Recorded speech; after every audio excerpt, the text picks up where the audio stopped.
Episode 178. Today we recap the Brewers series and preview the upcoming homestand against the New York Mets. You're listening to the Bucco Bantr podcast, brought to you by the Just Baseball Media Network. Cue the music. Rockin' 101, she compliment my taste. Whiskey in my lemonade, cause I like the way it tastes. Best seats at the Pirates game, they let me run the base. Yeah, my time is like my money, cause I can't afford to waste. Wifey is a lawyer, take my date to my dates. Order steak by the plate, send in case after case. Run my race at my pace, clear the grass of the snake. Adam, welcome back. It feels like just yesterday we were recording the weekend episode, and here we are back again to talk about the road series against the Milwaukee Brewers and also recap the upcoming weekend series at home. Start off well. It didn't end so well in Milwaukee. Before we get into it, go over to tseshop.com for all your Pittsburgh sports memorabilia needs. Say it every week. Pirates, Penguins, Steelers, whatever you want, whatever your heart desires, go get it for a loved one. Treat yourself to a nice autographed jersey, bat, helmet, baseball, much more. Go over to tseshop.com. You could find the link in the description to let them know Bucco Bantr sent you. Game one, man, looked promising. One of the better baseball games of the year that we've watched. Tommy Pham hits his first home run and absolutely crushed it. Like, no doubter, right center, just absolute tank. It's amazing what a solid prescription for your eyes can do. Getting that contact solution right, then immediately it just pays off for him, and then he's out of the lineup the next day, and then we're kind of just back. we're back to square one. O'Neal Cruz was the headline of the week with the hustle. I don't want to spend too much time on this. I think it's going to be overblown. Yeah. If we go through game by game of watching guys jog down first base, we can make the argument for just about anybody. Now, it's a long season. It's a long season. Yeah. And I get it. He's on a massive slump right now. I don't know. What is he hitting? 200? 207, close to 200, I think. Yeah. Yeah. So things aren't looking good for O'Neal. And sometimes that translates to other things on the field, whether it be defense, base running. In that situation, double play situation, you got to run that out. Obviously, with that speed, you shouldn't be getting doubled up unless it's a ball that you hit 100 miles per hour right into double play. I'm over it. Like, we moved past it. He hustled today. Sure, why not? It got blown way out of proportion. Yeah, it's not an issue at all. What the issue is striking out 40 times in 3 games. Oh, jeez. They struck out 40 times, Scott. You know, 16 on Monday when they lost. They won on Monday. I know, but 16 when they won. Sorry. Yeah. They struck out 16 times and they won. They walked 5 times all week. Monday through Wednesday, they walked 5 times. They struck out 40 times. It's not a good K to walk ratio. No, it's not. I'm not a math guy, as I like to say. 8-1 numbers. I don't do them so good. It's an 8-1 ratio. Bad. It's bad. Another positive. Like how I did that in my head. That was good stuff. That's why we keep you around. I work with numbers all day, so come on. That's why we keep you around. Nick Gonzalez, let's stick to the positives real quick before we get into the headlines. This is the hitter that Nick Gonzalez is and that you want him to be. He was pretty much one of the only bright spots throughout the entire series. Aggressive at bats, driving in runs, providing power. Extra base hits. Yeah. Even on the extra base hits, he's slugging. Even on the at bats that aren't productive, that he's striking out on, his hands are so quick, and he's able to get to that 101 pitch at the top of the zone and foul it off. And is he going to swing and miss at some pitches? And is he going to be a little bit too aggressive in some counts? Maybe, but it pays off for him. And I love what I'm seeing from Nick Gonzalez right now. Again, this is his 3rd year? Yeah. Yeah, this is his 3rd year. And I've seen improvement every single season, man. It's fun to watch. And I'll tell you what, I was texting my dad about this the other night because when they were winning, he was like sending me Nicky G, Madsen. Talk about two great guys who, like you're just happy for them, watching them like just thrive. They're both doing really well. David Bednar is doing really well. That being said, the team around the rest of the team is struggling. I thought there was some improvement at the plate this week, although they struck out 40 times. 14 hits in the first game, 8 hits in the second game.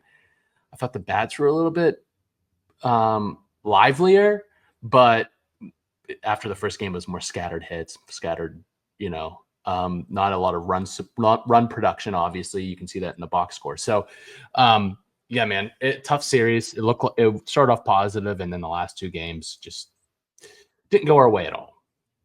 Let's talk trade deadline real quick. Oh yeah, let's do it.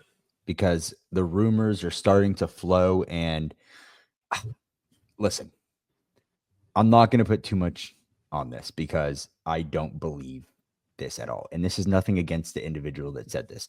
Greg Brown got on 93.7 The Fan and said a big move is coming. Okay. He said this. Sick. Yeah.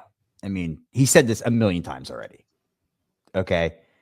Do I think a big move is coming where the Pirates are buyers? No. Let's take a step back and look at this. They're what, 32-50? Somewhere around there. 32 and 50. I think that's exactly it. 32-50. It's not happening. Stop trying to sell us a spoiled product. What you did is you have a bad apple and you colored it in red and you tried to sell it as brand new. I think he could word it differently. I think he could say like, and I believe if I was the GM, this is the approach I would take. I would add by subtracting. Like, you don't need to go out and fire sell. Like, you're gonna, by definition, fire sell by trading a lot of the pieces that you have on this current roster, but you can get better for next year. And I think that's definitely possible. Do I have confidence in the current regime to do that and do that successfully? No, they did effectively. Pretty much nothing this offseason to build around Paul Skeens. Absolutely nothing. So I don't have a lot of confidence, but the opportunity is there. David Bednar is performing. Dennis Santana would bring back a haul. One of your starters, Mitch Keller or Bailey Falter, should fetch a return. Look what Trevor Rogers got for the Marlins last year. I think there's an opportunity to do something here. And if they let this opportunity slip, it's going to set back this organization even further. As they did last year. Yeah. As they did last year, just like you mentioned. You mentioned Bednar, right? You mentioned Bailey Falter. Andrew Heaney has kind of been on a little bit of a slide. It hasn't been as consistent. Are you going to get as big of a return for him? No, but could you get a major league ready reliever that could contribute next year or that has years of control? Sure. I think you could for a back end rotation guy, for a veteran. What about Mitch Keller? And those are the two names that are floating around today with the Cubs, Mitch Keller and David Bednar. I'm going to go off on this just for a second. I don't care that it's in division. Should the price be higher? Sure. Why not? But I think you got a guy, Mitch Keller, who's 1-10 this year. The record does not reflect the way he's pitched. All right.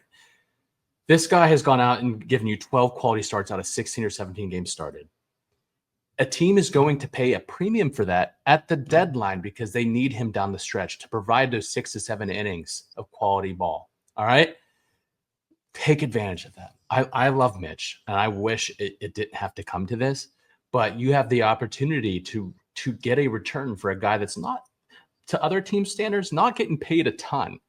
You got 3 years of control left on a 5-year contract, 3 years of control for not that much. I think he's going to fetch a decent haul, especially for a team that's desperate to compete and desperately needs arms to go down the stretch. You're going to pay Mitch Keller in 2026 about just shy of 17 mil, and then about 18.5, and then 20 mil at the back end. Then he's an unrestricted free agent in 2029. Yeah. So that's chump change for starting pitching in this time. We're in the era where we're giving Clay Holmes starter money. Like, you know what I mean? Like the market's going to keep growing as pitching keeps getting better and more guys want to start. The Cubs, listen, I don't care about trading in the division in baseball. especially when you're as bad as the Pirates are, right? The Cubs are deep too. Like, they have near ready blocked legitimate big leaguers.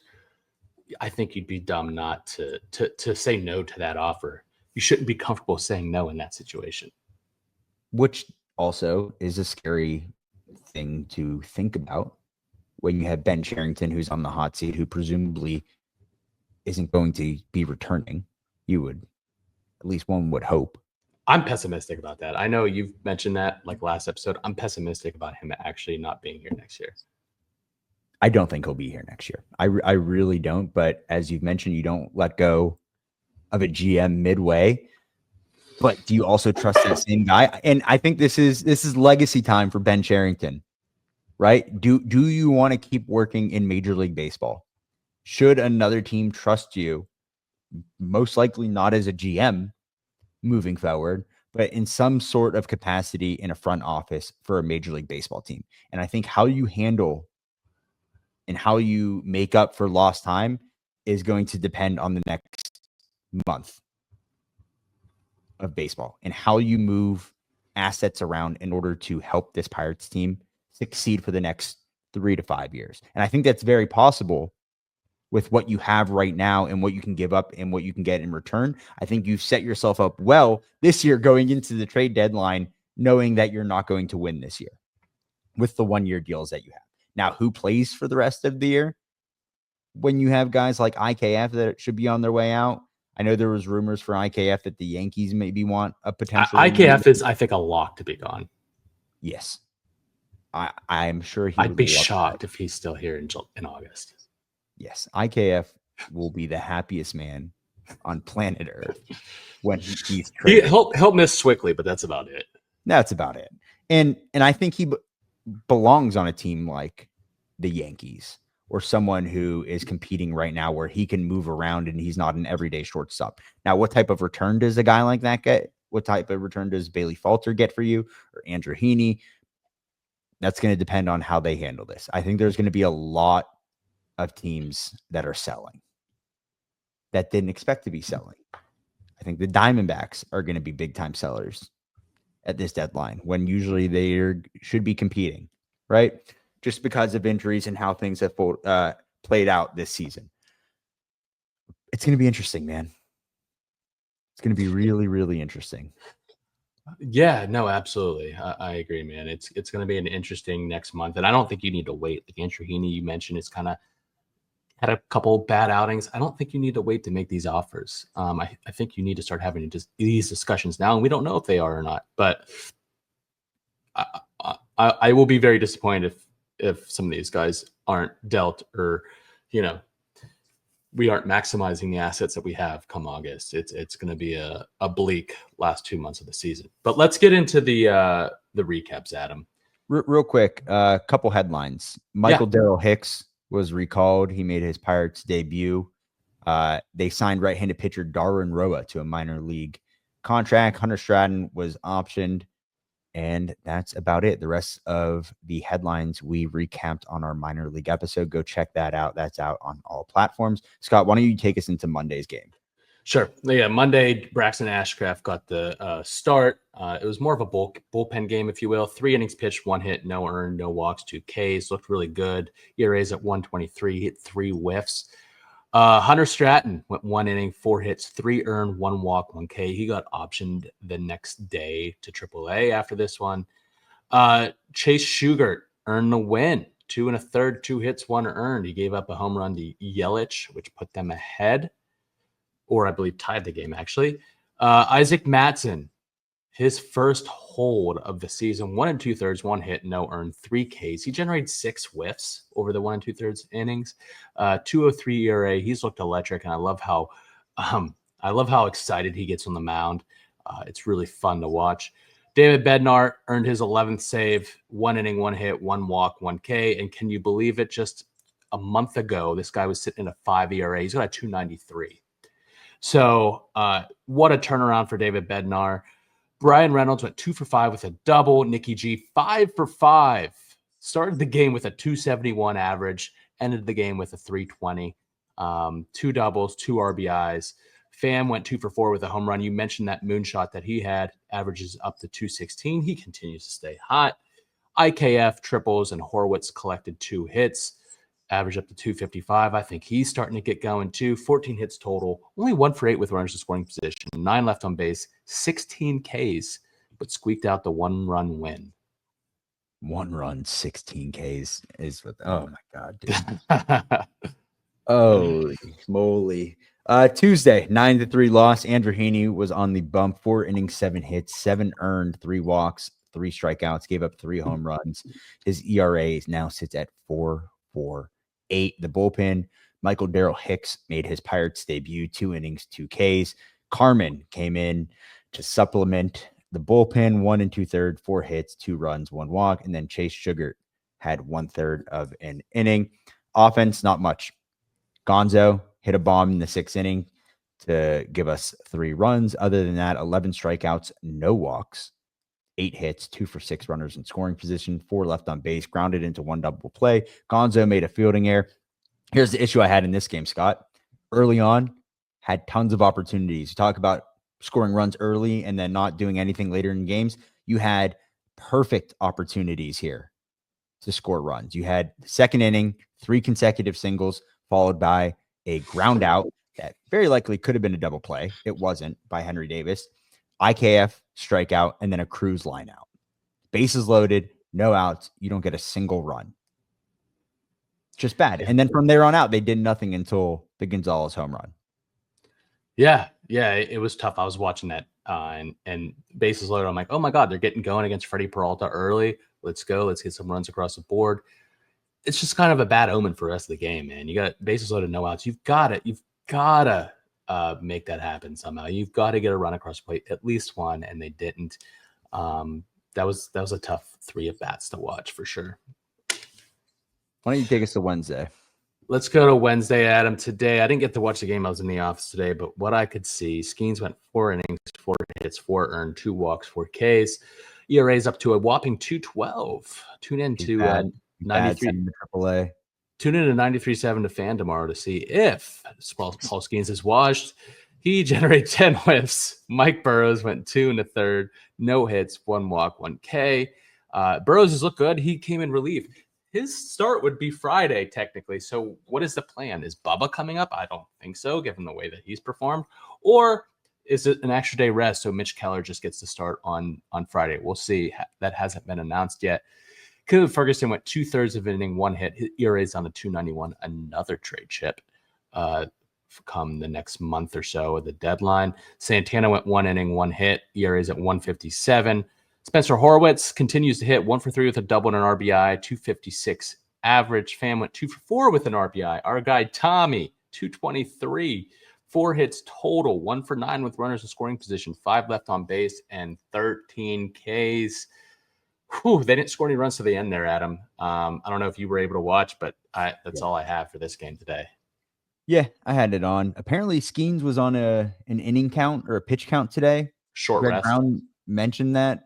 So it wasn't going to be a long start to begin with, but really it's come down to just one bad inning in the past couple of Skeens starts that have really altered that stat line. Other than that, it's fine. You're just not scoring runs. Yeah. That's just what it came down to. And Jacob Mizorowski is an absolute freak of a human being. It's not this. NL Central might be the pitcher heaven. I mean, like, we're talking Chase Burns in Cincinnati just debuted this week. Jacob Mizorowski, Nick Lodolo. You've got Rhett Lauder, who's currently hurt, I believe. Paul Skeens. Like, you've got a lot of very talented arms, and it's going to be fun to watch these guys. Cade Horton from Chicago, too, the next few years. So, all right. Well, they dropped the series to the Brewers on the road. The Pirates come back home. Let's take a quick break here, and then we'll be back with our preview of the New York Mets.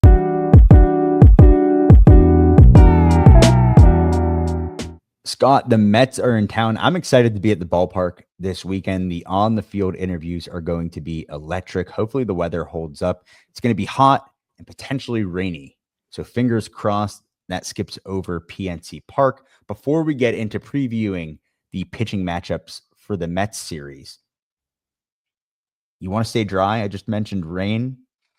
You know Ooh, what they this is a should good put over? segue. Yeah, you know what they should put over PNC Park?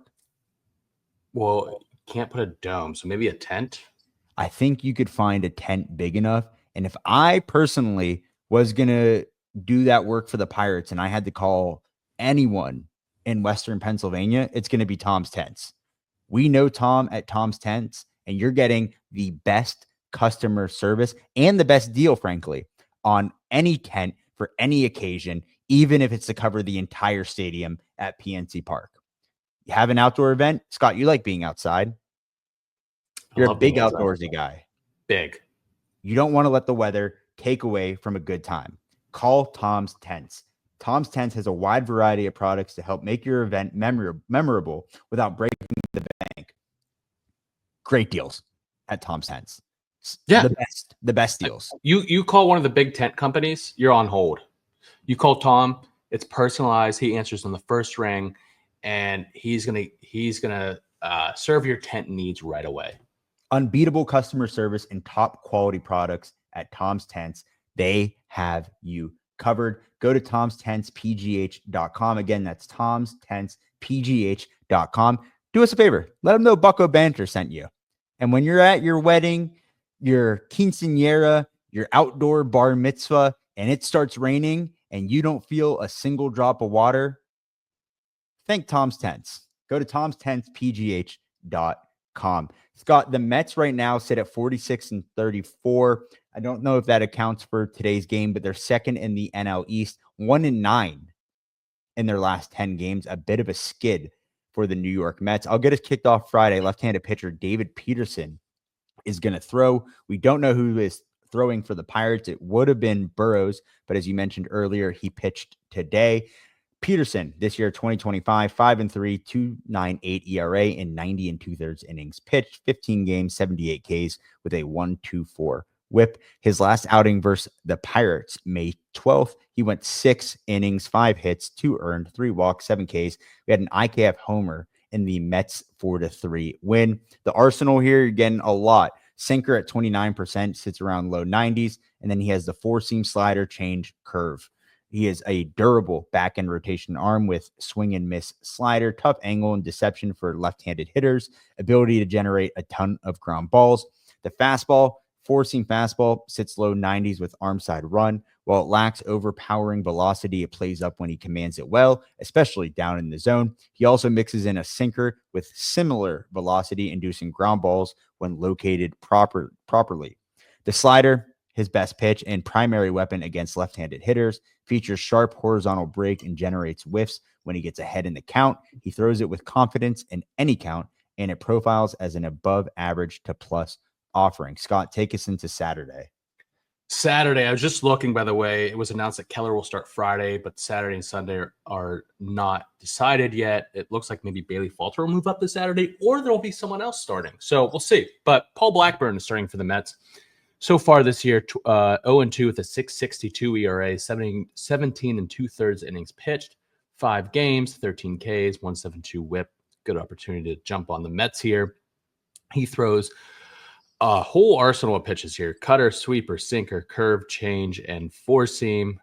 He goes to the cutter and sinker the most. The sweeper and the curve, he'll spend those in at 22 and 14% of the time. He's more of a back-end rotation arm, won't overpower anyone or get much swing and miss, but he's dependable, mixes pitches, and commands well. The sinker, primary fastball, is the primary fastball with average velo but solid movement. He uses it to generate weak contact and induce ground balls, especially early in counts.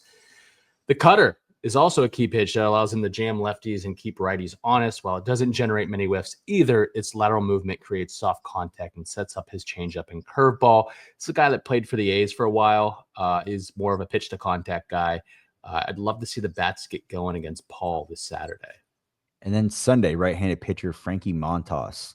4-seam, sinker, cutter, slider, split, sweeper, goes to the 4-seam 34% of the time, sits around 96 to 97. When healthy, Montas profiles as a strong number 3 starter with flashes of number 2 potential. Thanks to the velo and the splitter, durability and command consistency are the key variables. The 4-seam fastball has premium velocity with his 4-seamer can touch 98 miles per hour. When it has good life up in the zone, it's more of a setup pitch than a whiff weapon. He uses it to challenge hitters early and expand late. The splitter is his true out pitch. Most effective secondary offering with sharp vertical drop and late tumble. It generates swings and misses, especially against left-handed hitters, and is devastating when tunneled off of the fastball. I like when the Mets come to town. Me too, man. There's a lot of Mets fans and around everywhere. You'd be surprised. But I had a Mets fan today tell me at work that the Pirates are probably going to sweep them this week because they're off to a skid. He sounded like Frank the Tank, if anyone knows who Frank the Tank is. Just very negative about the Mets. It's funny to listen to, but I'm excited to be on the field and potentially talk to some guys. When I'm not going to say it. My internship, the internship, the infamous internship that I had with the Mets in 2017. I know I'm going to hear about this, but 2017, Pete Alonso and Jeff McNeil were on that Port St. Lucie Mets team, and I'm excited to see them. They were great guys, and I'm just excited to be out there. This Mets team has been one of the hottest teams to start the season on a skid as of recently. And I think these are favorable pitching matchups for the Pirates. We'll see who's going to be throwing for Pittsburgh Saturday and Sunday, but should be a fun weekend at the ballpark. Do you have a Met you want to talk to? Is it one of those guys? Well, yeah, Pete is a great guy. I want to talk to Pete for sure. Zero chance he remembers me, but Soto and Lindor would be really cool. Yeah. We can get any of those guys. I will be. McNeil will absolutely talk to us. McNeil is the man. Brandon Nimmo is also one of the nicest guys I've been around in baseball, but Soto and Lindor would be great gets. Absolutely. I am excited. If you have any questions you want us to ask any Major League Baseball player, whether it be a Pirate or a visiting team, drop them in the comments below. Hit us up on our DMs. We're open to any suggestions. Right now, we've been doing the Mount Rushmore of hitters. We have some other cool videos coming out as well. Wyatt Langford being one of them, Marcus Semien being another, Jock Peterson. Very excited. Xavier Edwards coming out later this week. If you don't already, make sure you are following all the social media pages. They're blowing up. Tell a friend to tell a friend to tell a friend to tell a friend to go follow everything, especially the Instagram right now. You don't want to miss out what's happening there, as well as the TikTok. And then go over to YouTube. If you're watching this right now, we appreciate it. Make sure you like the video, leave a comment, subscribe, share it. Tell everybody that Bucco Bantr is your primary source of Pirates information. And then if you're listening, we love you too. Leave a 5-star review. That helps us out a ton. We're looking forward to making more improvements and keep growing as a podcast. And the primary consistency in that is you guys continuing to support and show your love. We appreciate that a ton. We'll see you at the park this weekend.